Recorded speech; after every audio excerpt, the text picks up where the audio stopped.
안녕하세요. 하늘소리교회 이모상 목사입니다. 2021년 8월 31일 화요일 오늘의 말씀 시작하겠습니다. 오늘 나눌 말씀은 사도행전 25장 13절에서 27절 말씀입니다.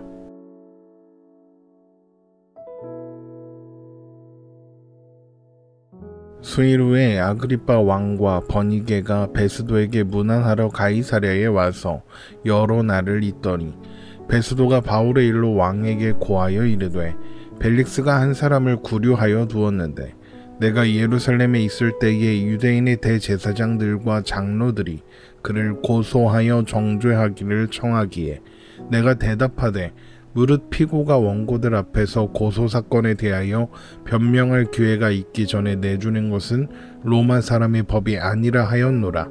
그러므로 그들이 나와 함께 여기 오매 내가 지체하지 아니하고 이튿날 재판자리에 앉아 명하여 그 사람을 데려왔으나 원고들이 서서 내가 짐작하던 것 같은 악행의 혐의는 하나도 제시하지 아니하고 오직 자기들의 종교와 또는 예수라 하는 이가 죽은 것을 살아있다고 바울이 주장하는 그 일에 관한 문제로 고발하는 것뿐이라.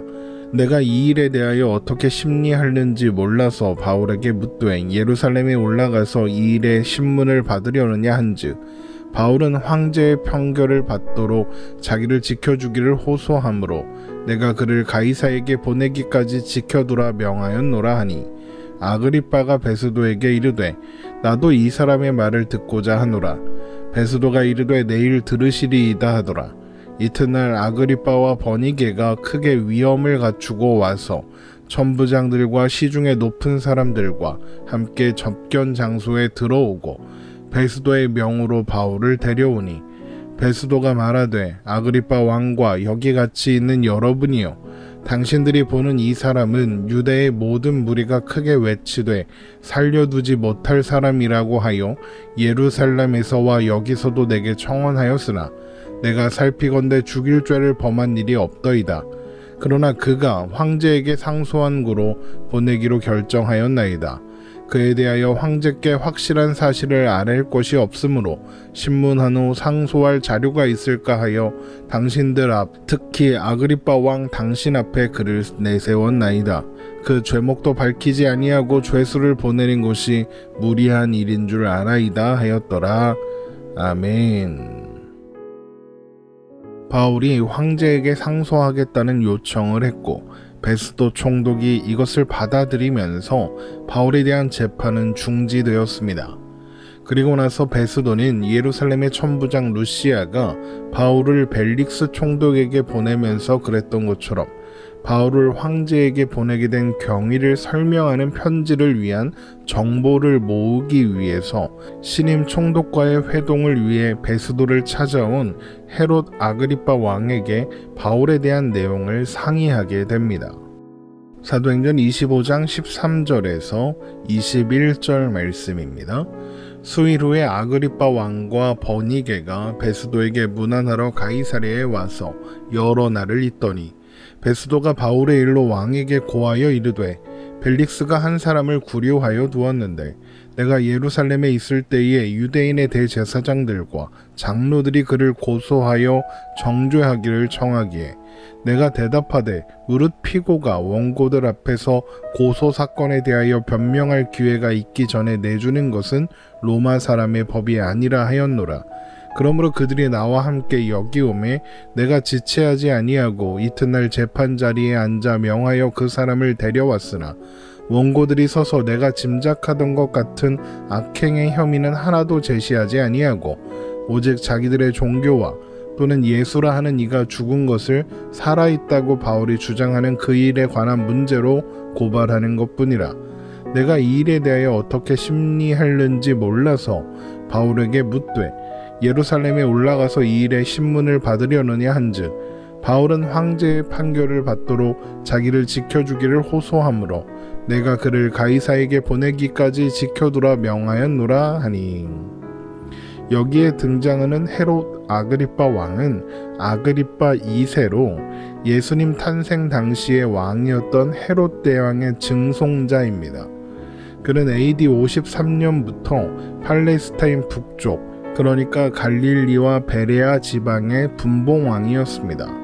그는 예루살렘 성전과 대제사장 임명권을 가지고 있었기 때문에 유대에 관한 일에 깊이 관여하고 있는 그런 왕이었죠. 그래서 베스도는 아그리빠 왕이 바울 사건에 대한 정보를 제공해 줄 수 있다고 판단했던 것입니다.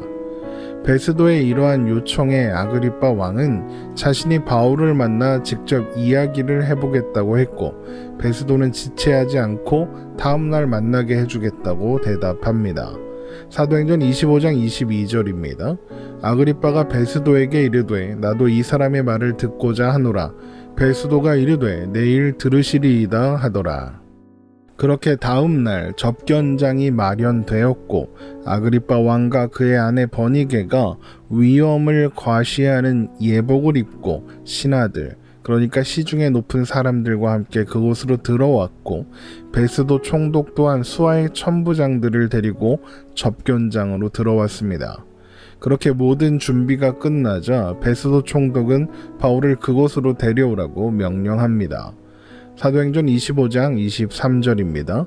이튿날 아그리빠와 버니게가 크게 위엄을 갖추고 와서 천부장들과 시중에 높은 사람들과 함께 접견 장소에 들어오고 베스도의 명으로 바울을 데려오니, 그렇게 접견이 시작되자 베스도가 먼저 상황을 설명하고 또 지금 접견이 마련된 이유에 대하여 연설을 시작합니다. 사도행전 25장 24절에서 27절입니다. 베스도가 말하되 아그리빠 왕과 여기 같이 있는 여러분이요, 당신들이 보는 이 사람은 유대의 모든 무리가 크게 외치되 살려두지 못할 사람이라고 하여 예루살렘에서와 여기서도 내게 청원하였으나 내가 살피건대 죽일 죄를 범한 일이 없더이다. 그러나 그가 황제에게 상소한 고로 보내기로 결정하였나이다. 그에 대하여 황제께 확실한 사실을 말할 것이 없으므로 신문한 후 상소할 자료가 있을까 하여 당신들 앞, 특히 아그리빠 왕 당신 앞에 그를 내세웠나이다. 그 죄목도 밝히지 아니하고 죄수를 보내는 것이 무리한 일인 줄 아나이다 하였더라. 베스도 총독은 황제에게 크게 세 가지를 설명해야 했습니다. 첫 번째는 유대인의 지도자들이 바울의 사형을 요구하는 이유가 무엇인지, 두 번째는 바울에게 사형에 해당하는 정치적 범죄가 없음에도 불구하고 풀어주지 않았던 이유가 무엇인지, 세 번째는 바울이 가이사의 재판정에 상소한 이유가 무엇인지에 대한 것이었겠죠. 아마도 베스도는 아그리빠 왕의 신문이 특히 첫 번째 설명할 내용, 그러니까 유대인 지도자들이 바울의 사형을 요구하는 이유가 무엇인지를 설명할 내용에 그런 도움을 줄 수 있을 것이라고 기대했을 것입니다. 아그리빠 왕이 바울을 신문하는 내용은 내일 말씀 묵상을 통해서 확인해 보기로 하고, 우리가 오늘 말씀에서 확인하고 기억해야 하는 것은 오늘 본문에 아그리빠 왕 부부가 크게 위엄을 갖추고 접견장에 나타났다는 기록입니다. 23절에 있는 말씀을 다시 한번 보겠습니다. 이튿날 아그리빠와 버니게가 크게 위엄을 갖추고 와서 천부장들과 시중의 높은 사람들과 함께 접견 장소에 들어오고 베스도의 명으로 바울을 데려오니, 아그리빠 왕은 신임 총독에게 자신의 위세를 보일 수 있는 아름답고 화려한 옷을 입고 왕비에게도 그와 어울리는 옷을 입게 하고 들어왔습니다. 또한 대동한 신하들 또한 화려한 관복을 입고 있었겠죠. 베스도 총독도 로마 제국의 총독이라는 것을 과시할 수 있는 예복을 입고 인근에 주둔하는 군단들의 지휘관들, 그러니까 천부장들을 화려한 제복을 입고 그곳에 오게 했을 겁니다.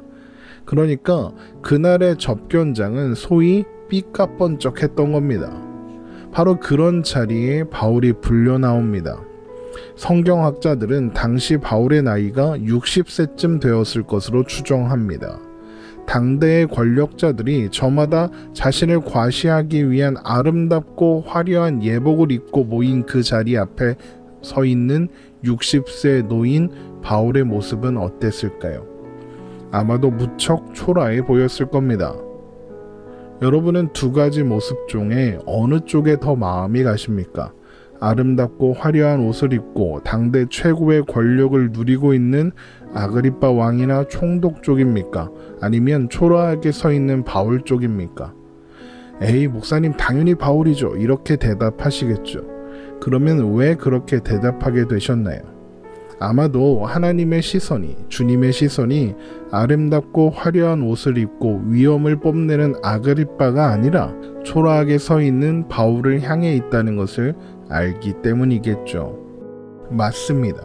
아무리 아름답고 귀해 보이는 옷을 입고 그래서 위엄을 과시하고 있어도 주님은 오직 한 사람 바울을 주목하여 보시며 그의 마음에 주님께서 바울과 함께 계신다는 확신을 주시고 그래서 담대함 가운데 주눅들지 않고 당당하게 그곳에 설 수 있게 도우셨을 것입니다.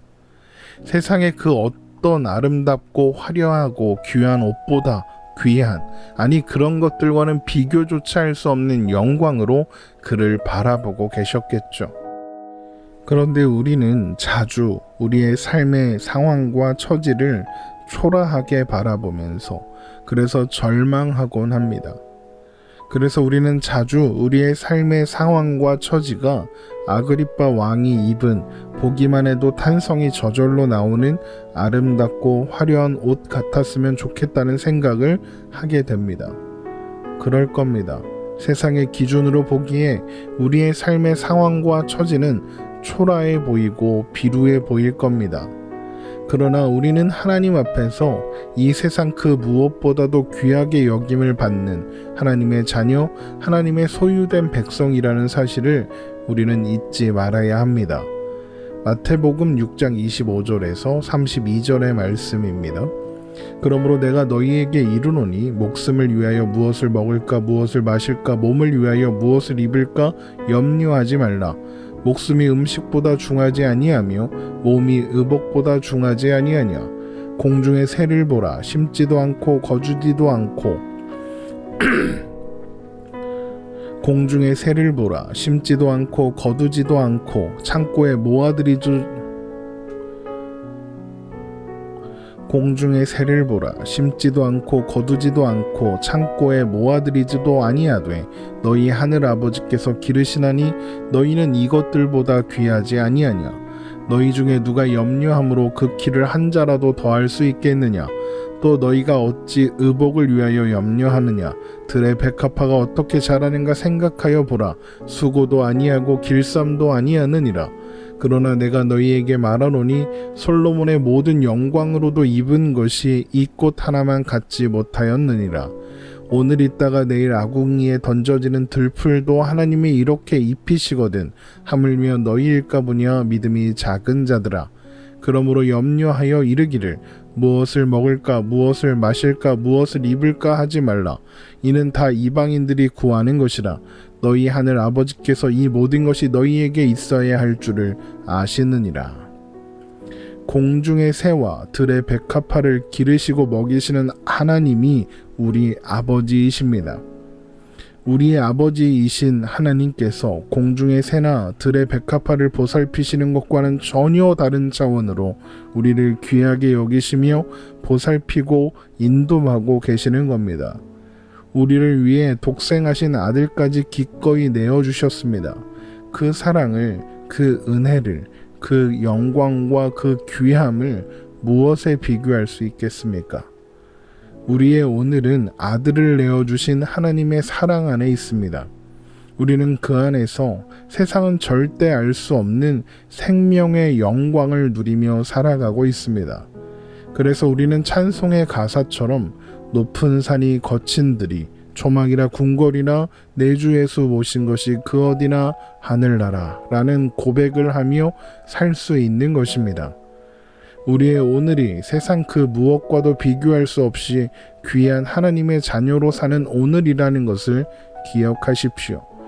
오늘에 보이는 그 모습의 초라함 때문에 낙심하거나 좌절하는 것이 아니라 그 이면에서 우리를 주목하여 바라보시는 하나님으로 인하여 기쁨과 감사로 오늘을 살아내는 우리가 되기를 주님의 이름으로 축원합니다.